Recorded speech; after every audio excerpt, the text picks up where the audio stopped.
Yo ahora tengo el placer de anunciaros al doctor Josep Torrent.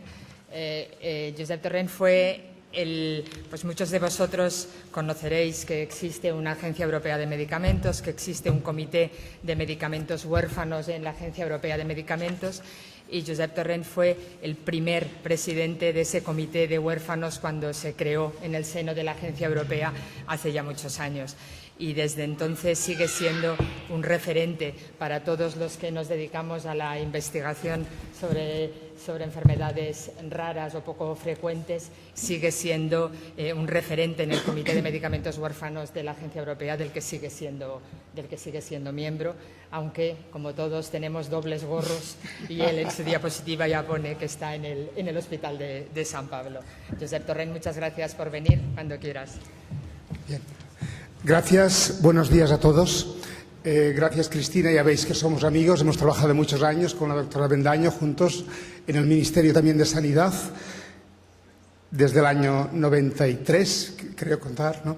Y es un placer estar aquí con vosotros, especialmente porque, como podéis imaginar, para mí, que llevo unos 15 años trabajando en el ámbito de las enfermedades minoritarias, es lo que creo que es un nombre alternativo importante a veces a la rareza, y el objetivo nuestro, que lo que vemos en Europa, es justamente lo que está pasando hoy aquí, es decir, cómo un problema de intervención, de buscar tratamientos y, por tanto, generar una expectativa positiva, viene de asociaciones de pacientes que están preocupados, como vosotros, obviamente, por vuestros niños, y cómo los profesionales responden y trabajáis conjuntamente, y cómo, y lo ha dicho la directora del hospital, se precisa, evidentemente, en todas las enfermedades raras, un equipo multidisciplinar de gran alcance. No es la investigación en la rareza, no es actividad de uno ni de un solo centro. Es una actividad cooperativa, compartida y multidisciplinar. Voy a hacer un resumen muy cortito, solamente para ubicaros de que no estáis solos, de que no es solo un síndrome que lucha, sino que veremos, os intentaré aportar, de que realmente la rareza coincide en muchas enfermedades. Y aunque sean muy diferentes, posiblemente lo que es en común es lo que tenemos que potenciar, que es lo que liga toda esta lucha que tenemos los que nos dedicamos a trabajar a nivel profesional en el ámbito de enfermedades poco frecuentes. Como veis, en Europa hay un límite que lo establece en términos de valoración epidemiológica. No voy a entrar en detalles, son no más de 5 pacientes o de 5 afectados por cada 10.000 habitantes. Uno podría decir, ¿por qué 5? ¿Por qué no 6? ¿Por qué no 7 casos por cada 10.000? ¿Quién ha establecido este criterio? ¿Y en qué base se establece este criterio? Este criterio se establece en base justamente a lo que hoy estáis haciendo vosotros aquí. Se establece en que si no hay ayudas, si no hay incentivos, la industria farmacéutica no investigaría buscar tratamientos para colectivos tan reducidos. Por encima de estos 5 casos por cada 10.000 se considera que el mercado farmacéutico funciona en condiciones normales y, por lo tanto, no habría que dar ningún tipo de incentivos. Ay, perdón, yo soy muy malo no me gustaría... a ver si soy capaz. Sí. He dicho antes, este es el puzzle que hicimos, un puzzle gigante que se hizo en el 2009 en una plaza enorme en Barcelona, a raíz de la telemaratón o de la maratón de enfermedades raras que hace la televisión catalana desde hace unos años, y vemos, es un puzzle que se hizo así en una plaza enorme donde intentamos al menos poner muchísimas enfermedades, ciertamente no las 8.000 enfermedades, pero sí las que al menos habían grupos y asociaciones. En Cataluña hay unas 80 asociaciones de enfermedades poco frecuentes que son muy activas. Aquí vemos, por lo tanto, la disparidad y el grupo tan heterogéneo de enfermedades que van desde la oncología infantil a las enfermedades genéticas, como la que hoy vamos a ver, a otras enfermedades que, aparte de las pediátricas, que son la gran mayoría, más de 5.000 de estas 8.000, también hay que recordar que hay enfermedades de base no genética y también poco frecuentes, y también que afectan a los adultos.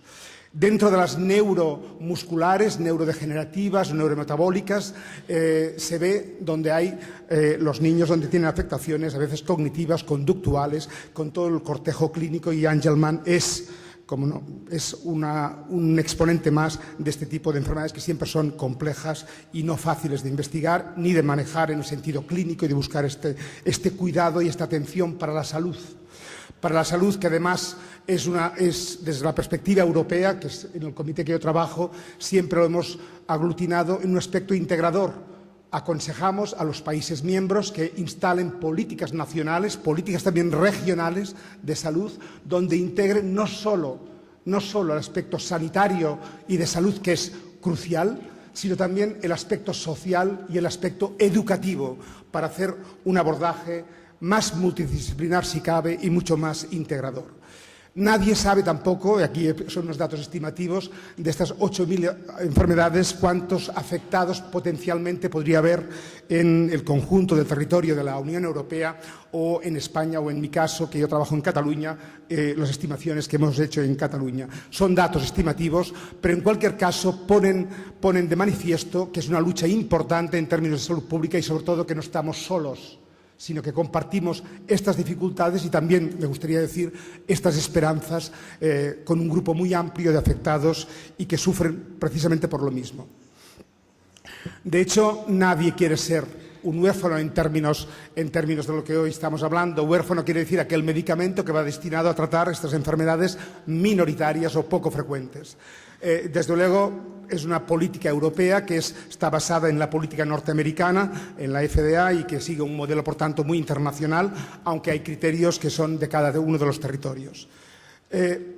A mí me gustaría, cuando todos, yo no sé la experiencia de muchos de vosotros, pero los que empezamos ya hace unos cuantos años en este tema, todos recordamos que antes del 2000 decías una enfermedad minoritaria, una enfermedad rara, y decían, ¿esto qué es? Los periodistas además preguntaban, ¿esto es exótico? ¿Esto es extraño? Y decíamos, no confundamos, pongamos los términos bien. Por eso muchos de nosotros nos referimos a este conjunto de enfermedades como enfermedades poco frecuentes, poco prevalentes o enfermedades minoritarias, y no el término de enfermedades raras, que es un término más adoptado de los anglosajones. Antes del año 2000, los pacientes no existían grupos de pacientes, evidentemente, pero no estaban organizados como lo vemos ahora en nuestro país, también en Europa. No tenían una voz, y aquí lo hemos puesto, sin voz. No había en salud pública en los ministerios, en nuestro Ministerio de Sanidad, no había una estrategia nacional como tenemos ahora en el 2009. No había, por tanto, ningún aspecto para poder incidir en este ámbito. Y los profesionales sanitarios no existimos tampoco en la agenda. Ningún hospital crea una unidad de enfermedades raras si no hay detrás una voluntad política e institucional. Esto es obvio. Y más ahora en tiempos de restricción tan dura como estamos pasando en todos los centros sanitarios de investigación biomédica y universidades. También antes del 2000 veíamos que en los medicamentos convencionales, es decir, en las enfermedades que no son raras, hay muchísimas opciones terapéuticas. También hay muchas enfermedades de mucha gravedad, esto siempre lo hemos dicho. Hemos defendido siempre que la rareza no compite en gravedad. Un infarto de miocardio también es igualmente grave, y la enfermedad de Alzheimer, que afecta también a todas nuestras familias posiblemente, también es igualmente grave. Lo que sí decimos es que la rareza, la dificultad de ser un grupo minoritario, comporta una exclusión de la agenda, a no ser que los políticos, las industrias, nos ayuden a ponernos todos en este carril, como hoy el que habéis hecho, de un trabajo cooperativo, de buscar una terapia para Angelman y discutir estos resultados y manejar esta expectativa, como decía muy bien la directora esta mañana, en términos razonables. Y esto a veces hay que explicarlo muy bien y tenemos que dialogar muy bien entre profesionales, vosotros afectados, que tenéis también la expectativa, y no olvidéis que también la tienen los profesionales. ¿Qué más nos gustaría que tener tratamientos que pudieran ser curativos o que pudiéramos también aliviar en gran medida este tipo de trastornos? Recordaros también que desarrollar un medicamento no es fácil. Es una tarea compleja que exige muchos recursos, muchos años de investigación y también, evidentemente, unos costes muy importantes asociados. Y además con un fracaso, digamos, de medicamentos que no llegan nunca, que se investigan, pero no llegan nunca a demostrar, o fracasan, si queréis, y por lo tanto no se pueden autorizar. De hecho, veréis que de la experiencia norteamericana sabemos que de cada 10 medicamentos que se investigan en enfermedades raras, solo 2 consiguen obtener la autorización de estar en el mercado farmacéutico y, por tanto, ser medicamentos que se puedan prescribir por médicos expertos y especialistas, como es el caso de las enfermedades raras. Aquí lo que queríamos resaltar son también los años, si queréis, lo veis aquí arriba, son 12, 15 años la media que tardan los medicamentos desde que se investigan al inicio hasta que se autorizan por las autoridades, en este caso por la Agencia Europea del Medicamento en Londres. Claro, siempre hay que reflexionar. Es difícil investigar en enfermedades raras, es más difícil que investigar en enfermedades más prevalentes, más conocidas. Es evidente. El nivel de dificultad, como lo veis aquí en la diapositiva, es mucho más alto. Y para nosotros, vosotros, los investigadores, profesionales sanitarios y profesionales de la salud, no solo médicos, en este caso neuropediatras y farmacólogos clínicos, sino también otros profesionales, psicólogos, logoterapeutas, fisioterapeutas, otros profesionales de otros ámbitos de la salud, son importantes para trabajar y bajar estas vallas entre todos y hacerlo esto más fácil y mucho más rápido y más ágil. Aquí he puesto algunos de los puntos que justifican la dificultad que hay específica en investigar en el ámbito de enfermedades minoritarias. Algunos. Por ejemplo, el diagnóstico es mucho más difícil. No hablo solo de Angelman, sino del conjunto de las 5.000 enfermedades genéticas. De hecho, hay 2.000 enfermedades todavía puramente de ámbito genético que casi no conocemos nada. Y el que conoce realmente lo que pasa es la familia y el afectado, no el profesional sanitario, todavía. Esto explica la complejidad en obtener esta información, sobre todo cuando hablamos de enfermedades como es el caso de Angelman, que son dentro de la ultra rareza, es decir, porque hay pocos casos a nivel mundial. Cuanto menos casos hay, más difícil, más complejo es investigar. Y de hecho los ensayos clínicos son complejos, complicados. Muchos de vosotros habéis tenido que desplazaros para venir aquí. Tal vez antes había, con unos resultados de minociclina en Angelman, la idea de desplazarse, por ejemplo, a Florida, en Estados Unidos. Bien, se ha hecho una experiencia en nuestro país que después comentaremos con más calma. Decíamos también, y lo decía la directora del Hospital Portahierro, que además es una experta de rareza desde el Ministerio de Sanidad, los centros de referencia, los centros expertos. En Cataluña hemos avanzado y, por ejemplo, Angelman, conjuntamente con trastornos neuroconductuales relacionados como Prader-Willi o la enfermedad del síndrome del X frágil, se han agrupado y tenemos un centro, la doctora Fernández está aquí con nosotros, el Partaulí, que va a jugar este reconocimiento por parte del sistema de salud catalán, que sea el centro de expertos y que comparta esta atención con todos los casos de nuestro territorio y también colabore, evidentemente, con iniciativas como este y en el futuro podamos estar en las autopistas de expertos a nivel europeo. Es la invisibilidad de estos colectivos, la ausencia de guías, la ausencia de tratamientos, la ausencia de protocolos, los datos de historia natural de la enfermedad y los registros de seguimiento de estos pacientes, de vuestros niños, para que tengamos más información y sepamos más de la evolución natural de la propia enfermedad, quiere decir sin intervención terapéutica, pero buscando toda la información que nos pueda servir para mejorar los planes de investigación y, en definitiva, aportar elementos de mejora en la vida cotidiana de nuestros niños afectados y de las familias también. Es evidente que las industrias farmacéuticas no vamos aquí ni ser buenos ni malos. Almirall ha hecho una ayuda sensible que hay que reconocer y hay que agradecer, pero es cierto que todas las industrias farmacéuticas son empresas y buscan al final un retorno económico y, por lo tanto, buscan que tengan beneficios. Posiblemente esto es legítimo, es lo que toca y yo creo que es perfectamente compatible hacer estos beneficios comerciales también con un compromiso en I+D. En España, Almirall, por ejemplo, es una compañía que ha salido de las pocas, de las dos españolas que han salido, son dos farmacéuticas entre las 1.000 empresas mundiales que destinan más en I+D. Solo hay dos españolas, una es Grifols, otra es Almirall. Claro, en el campo de los medicamentos huérfanos lo que nos pasa es que la inversión posiblemente tan importante que hemos dicho, los riesgos que hay, la expectativa que hay, los fracasos terapéuticos que no llegan a demostrar esta eficacia que todos buscamos, complica más toda esta inversión. Por lo tanto, si no hubiera una política sanitaria pensada para estimular esto, posiblemente lo que pasaría es que estos medicamentos no serían investigados por la asfixia del propio entorno económico. El Parlamento Europeo en el año 2000 y también a iniciativa de los pacientes, Eurordis, que es la Federación Europea de Pacientes a nivel europeo, como lo es la NOR a nivel americano, insistieron en el Parlamento, después de 5 años, desde el año 94 hasta el 2000, en conseguir un reglamento que impulsara estas políticas europeas. Y debo deciros que si no fuera por este reglamento, hoy no estaríamos aquí. Este reglamento en Europa ha hecho un efecto en cascada, obligando o aconsejando, como queráis verlo, a los países, entre ellos también al nuestro, a que adopten políticas activas. Y hemos visto resultados como la estrategia nacional, resultados como algunos programas de investigación y los planes autonómicos, entre ellos el de Cataluña, pero también otros, planes genéticos en Andalucía, en Galicia, etc. Por tanto, quiere decir que ha sido un reglamento con un impacto bastante positivo. Y fijaros que el Parlamento ya dijo que los pacientes afectados de enfermedades minoritarias tienen el derecho, tenemos el derecho, por tanto, todos, de luchar por tener terapias de igual calidad, de igual eficacia y de igual seguridad que los medicamentos que son destinados a tratar enfermedades más comunes. Por lo tanto, no se hace ninguna rebaja ni en riesgo ni en criterios de eficacia. Se pide que sean medicamentos también seguros, como deben serlo todos. Uno puede decir, bien, en este caso, perdonadme, ya os he dicho que soy un poco incompatible con las tecnologías.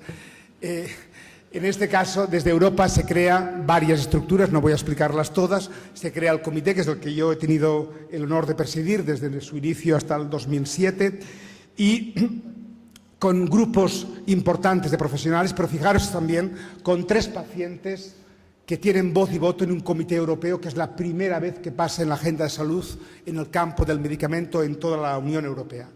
Esta experiencia positiva ha ocasionado que la incorporación de pacientes en la decisión de medicamentos de toda la agencia europea sea ahora en todos los diferentes comités, no solamente en el nuestro, sino en todos los comités. Y ha tenido otro efecto que también aconseja, y de hecho lo acabamos de hacer en Cataluña, de incorporar la voz de los pacientes en el Comité de Enfermedades de Medicamentos Huérfanos, que yo también presido en Cataluña, y por tanto hemos incorporado también la voz de los pacientes exactamente como aconsejan las guías europeas. Por tanto, vosotros también estáis llamados a participar de una forma muy activa en las decisiones que os afectan a vosotros, pero también con una visión más amplia pueden ayudar al conjunto de enfermedades minoritarias en avanzar. Una cuestión que siempre decimos cuando se designa este medicamento por estas estructuras europeas, ¿esto qué quiere decir? ¿Quiere decir que el medicamento se puede prescribir? Y la respuesta es que no. Hay que diferenciar muy bien entre lo que es investigar en un entorno como el que habéis hecho vosotros en esta experiencia que os une hoy aquí y el medicamento que está autorizado. El medicamento que está designado como huérfano y que está en fase investigacional, pues puede tener un potencial y una plausibilidad para que llegue a un resultado concreto positivo, o a veces tenemos otro tipo de resultados, como el que veremos hoy, pero no obstante, como también decía, y yo creo que la doctora Bendaño lo ponía muy claro, lo importante es aprender de estas sinergias y sobre todo estar preparados para poder afrontar otros estudios clínicos que van a venir seguro y en vuestro campo también. La autorización, en cambio, de un medicamento, como podéis imaginar, supone que el medicamento está autorizado, se puede prescribir y está financiado a cargo del Sistema Nacional de Salud cuando el Ministerio así lo estime oportuno. ¿Qué hemos conseguido en estos 14 años de trabajo en la Unión Europea? Hablando hoy, el tema que también me invitaba Cristina, un poco más centrado en la investigación y no en el acceso a medicamentos huérfanos, pero sí cómo se investigan, pues hemos designado más de 1.300 medicamentos que se están investigando a nivel europeo, que han generado más de 3.000 ensayos clínicos. Un 7% de estos medicamentos son terapias muy avanzadas, terapias génicas, que también pueden ser de debate para el síndrome de Angelman en el futuro. Y vemos que hay un acuerdo positivo del comité casi en el 70%, es decir, tenemos 1.300, quiere decir que se han presentado unos 1.800, casi 2.000 productos de lo que hemos visto en estos 14 años. De estos, 90 están ya en mercado farmacéutico. Y aquí los veis, no quiero entrar, están agrupados por las líneas oncológicas, veis el sistema nervioso, no hay ninguno para Angelman, esto es obvio, estamos todavía en las fases de investigación, pero las expectativas llegarán. Finalmente, permitirme también que en el ámbito de la investigación os pueda al menos dibujar si vamos solos o no. Hay críticas estos días de que la investigación en nuestro país, el presupuesto que se dedica a lo que se llama investigación y desarrollo, I+D, en biomedicina, ha bajado en los últimos años de una forma considerable. También el apoyo a la investigación a los centros universitarios y a los centros públicos y privados que realizan investigación en el ámbito genético y en el ámbito que nos puede interesar. Esto es obvio, pasa aquí, pasa en todos los países del sur de Europa y también afecta en igual medida, o al menos en similar medida, a otros países más sólidos a nivel económico.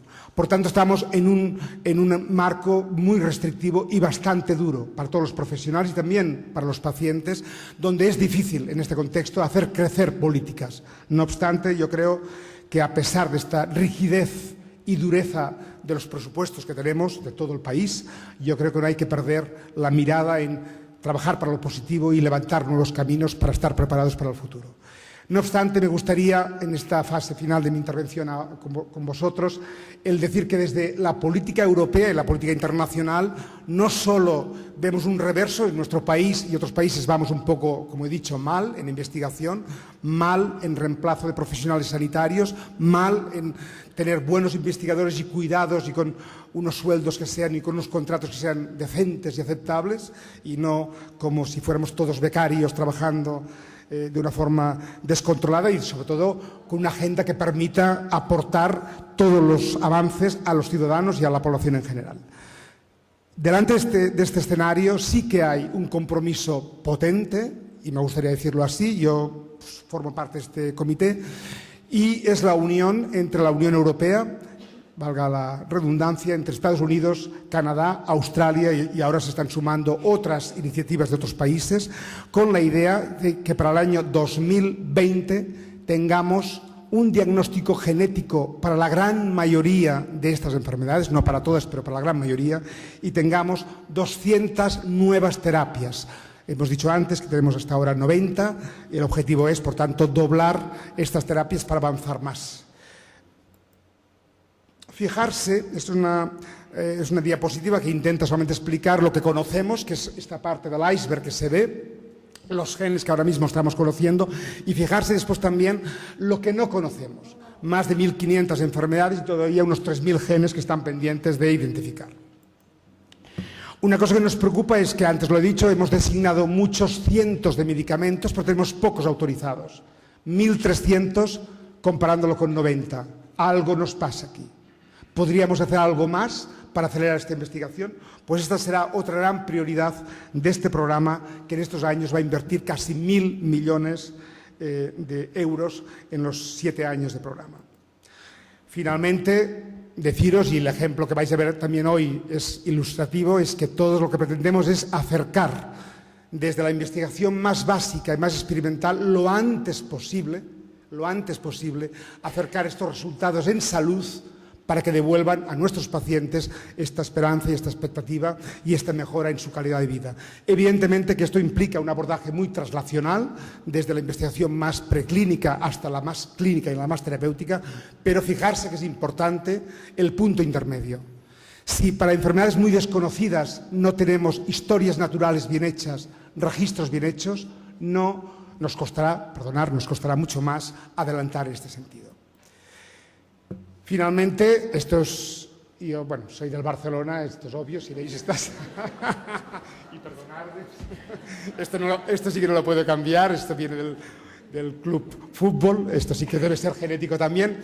Pero en todo caso, para mí lo importante aquí no es cuál es el actor famoso o el deportista famoso que se brinda y que quiere además hacer un compromiso y apoyar en actos de visualización. Aquí hay muchos más, con niños afectados, etc. El X frágil de Messi hace unos años levantó más hits que todas las explicaciones que podamos hacer los profesionales. Por tanto, es bueno buscar que gente que tiene una imagen pública y social se comprometa en nuestro viaje y nos ayude también. También me gustaría deciros que muchos medicamentos, como hoy habéis estudiado, son, y lo ha dicho también la doctora Bendaño al principio, un poco una necesidad que viene de los propios pacientes. Articular este mensaje, los pacientes, las asociaciones, los profesionales, con un equipo amplio, como se ha dicho hoy, investigador no solamente médico, sino global. Y, de alguna manera, la industria farmacéutica en el futuro, esto es la forma de avanzar en investigación. Finalmente, deciros que para mí es un placer recordaros que este es el símbolo que utilizamos, es una enfermedad epidermosis bullosa, es otra enfermedad, pero es la que tenemos en mi institución como imagen, emblemática de la plataforma que yo dirijo en nuestro hospital de enfermedades minoritarias. Pero deciros que sumar voluntades, sumar esfuerzos, avanzar en este recorrido es una misión compartida, un compromiso de todos, y ojalá que la Administración del Estado, las administraciones regionales, autonómicas, se sumen también a esta ayuda y a este compromiso institucional. Y finalmente deciros que el día 28 de febrero es el Día Mundial de las Enfermedades Minoritarias. Es un día, como no se os escapa, un día raro entre los raros, 28-29 de febrero, es un bisiesto y por lo tanto es cuando se celebra esta jornada a nivel mundial de concienciación que yo os invito que aquí en Portahierro, que en Madrid, donde sea, todos, en todas las comunidades, en todas las ciudades, hagamos algo para decir aquí estamos y que los políticos también vean, que también vean la comunicación, los medios que nos acompañan, televisión, etcétera, que esta agenda de lucha en salud pública y de avanzar no va a tener camino atrás. Gracias.